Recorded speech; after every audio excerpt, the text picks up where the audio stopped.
2019 was one of the best years for anime, as we got to see a huge library of mind-blowingly brilliant anime. Today, we'll be taking a closer look at a very unique and beautiful title which stood tall as one of the best anime of 2019. The Promised Neverland is adored by fans all over the world because of its amazing narrative direction and beautiful animation. This anime might be amazing, but is it something that can be called a classic masterpiece?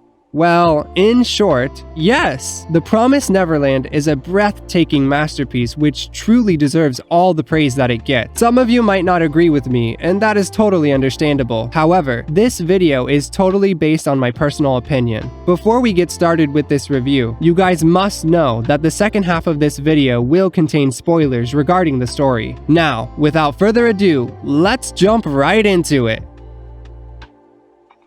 Horror is a very controversial genre in the world of anime, which is rarely handled correctly. But this show knows its stuff. Despite the fact that The Promised Neverland is not a very scary show, it still manages to give us something unique by creating a blend of horror and mystery. Now, let's talk about the plot of this masterwork. This anime follows the story of a bunch of orphans who are living a relatively happy life at Gracefield House. The orphans stick together like siblings, and they are looked after by their caretaker, whom they refer to as Mama. Mama is a very kind and caring lady who makes sure that all the kids are living a happy life. These kids seem to have a perfectly decent life, am I right?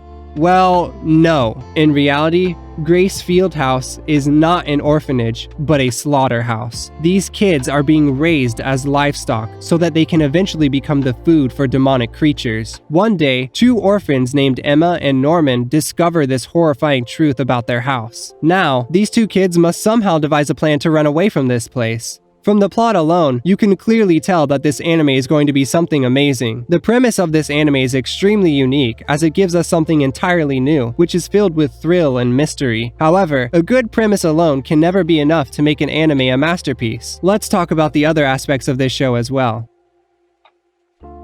The animation in The Promised Neverland is nothing short of amazing, as this anime is a literal piece of art. The Promised Neverland is probably the best work of Cloverworks Studio to date, with its amazing fluidity and art style. The anime has a very cute art style, which blends in with the horrifying setting to give us something entirely different. The transitions between scenes are marvelous, and the narrative direction of this show also leaves us speechless.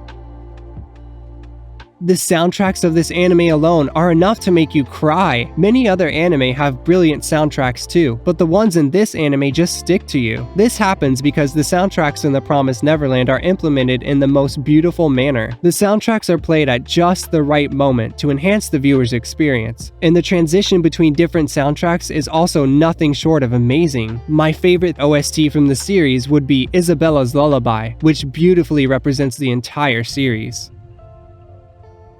When this anime was first announced, manga fans all over the world did not really have very high expectations, as the manga series is brilliant, and no one believed that the anime would be able to reach the same level of greatness. However, the Promised Neverland anime, with Mamoru Kanbei as its director, proved everyone wrong. Mamoru Kanbei gave us something entirely different, as he invented his own style of storytelling. This director used the environment in the anime itself to represent this amazing story.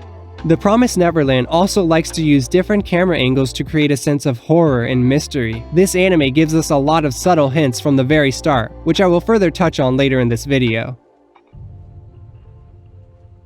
The most significant aspect of this anime is its amazing cast of characters. We can't help but fall in love with the personalities of each and every character in this series. Despite only having 12 episodes, the show also gives us amazing character development, which gets us further invested in this amazing story. Let us take a closer look at the three main characters in this series. Emma is the protagonist of this series, and she has an absolutely adorable personality. The girl acts as an older caring sister to all the other kids. She can be a little clumsy and dumb at times, but Emma has an extremely brave heart. My most favorite thing regarding Emma would be her selfless personality. After Emma discovered the truth about her house, she started to cry. But she wasn't crying because she was scared of the monsters. Emma was crying because she was thinking about what'll happen to all the other kids. Emma's character development is just as beautiful as her heart. As the show progresses, this girl becomes smarter and smarter, and she also becomes so brave that she considers, spoiler alert, cutting off her own ear. Now that takes some real guts. Norman is the second bravest character in the anime, and he is also a natural-born genius. This guy can outsmart almost anyone, even his cunning caretaker Isabella. Norman is the coolest guy in the entire series, who never gives up, and this guy is madly in love with our girl Emma. My favorite thing regarding Norman would be his amazing character development. As the show progresses, we see how Norman starts to develop a selfless and brave personality. In the start, Norman used to only think about the well-being of himself and Emma, but seeing Emma's undying bravery and commitment changed him. In the end, Norman became so selfless that he was ready to sacrifice his very life for his siblings.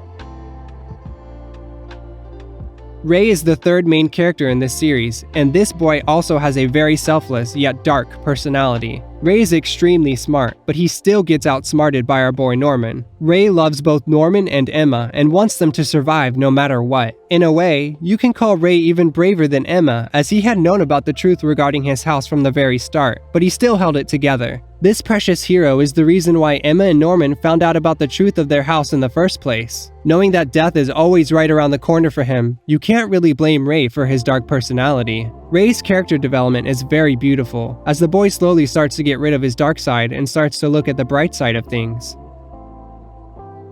Literally everything about the Promised Neverland seems to reel us in. The best thing about this anime is the subtle hints that it seems to give us throughout its run. This show deserves not just a single watch, but many rewatches as well because of all the hidden subliminal messages. My favorite hidden message in this entire series would be the ones related to our boy Phil. Yep, this precious little boy who has known about the house's secret even before the grown-up kids had a chance to realize it. You can find out more regarding these subtle hints in Mother's Basement YouTube video. I'll leave a link to it in the description. Another thing that I really appreciate regarding this series is how well built the villain is. Well, by the end of the series, you can't even be sure if she really is the villain. Isabella gets amazing character development as she moves on from being one of the most hated characters to becoming someone that we love and respect. She is also the perfect antagonist as she has this sort of air that surrounds her in the entire series. Overall, I believe that everyone must give this show at least a chance as it is way better than it looks. This amazing shonen anime caters to almost every type of audience, and it won't be a dull watch for anyone. I hope that the second season of this anime is just as good as this one. According to the manga readers, a whole ton of amazing stuff is coming up. So there you have it, my fellow weebs, a review of one of my most favorite anime. Don't forget to leave a like on this video if you enjoyed it, and subscribe to my channel. Comment below regarding your opinion on today's video, and also give me more titles that you think I should be reviewing. I'll see you in the next one.